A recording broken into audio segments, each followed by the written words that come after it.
սեղանի ամբողջ իրեն է աշխատանքային վիճակում։ Սեղանին ու սենյակում ամեն ինչ այնպես է, ինչպես թողել է Ռուբեն Պողոսյանը։ Ոչինչ տեղաշարժված չէ, ոչ մի բանի չեն դիպչում։ Դե ծես։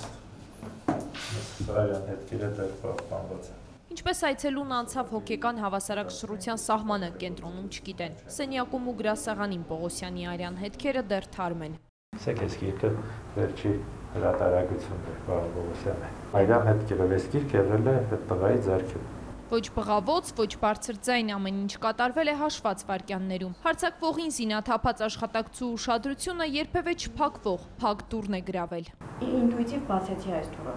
Երբ բացեցի, արդեն այստեղ այցելում հարձակվել էր պարոն Պողոսյանի վրա, արդեն պարոն Պողոսյանը առնակամ էր լինում, արագ գիրկը վերցրեցի, հարվածեցի այցելուի գլխին ու դուրս վազեցի եւ իմ հետևից դուրս է եկել շատ հանգիստ քայլերով։ Ինձ ասեց, որ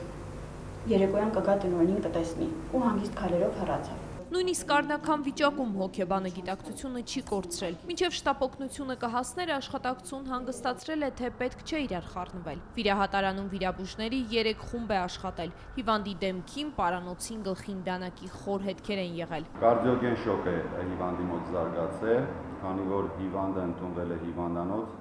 մեծ արյան կորուստ ունեցած արդեն։ Սուր արյան կորուստից հետևանքով հիվանդի մոտ նաև զարգացել է սուր ինֆարկտ եւ անց է կացրել հիվանդանոցում մինչեւ այս օրվա լուսաբացը ժամը 4-ը, երբ որ հիվանդի մոտ արձանագրվել է սրտի կանգ։ Սրտի ռիթմը վերականգնող բոլոր գործողություններն ու բժիշկների ջանքերն ապարդյուն են անցել։ Ռուբեն Պողոսյանին փրկել չի հաջողվել։ Ոստիկանությունը նոր մանրամասներ չի հաղորդում։ Հայտնի է մեկ բան՝ դանակահարության համար կասկածվողը 34-ամյա Հրանտն է։ Եղել է հոգեբանի այցելուն, կիրթ երիտասարդ, որ այք հոգեբանական կենտրոն է հաճախել ավելի քան 3 տարի։ Լուսին Մկրտչյան, Էդմոնդ Սարգսյան, օրակարգ։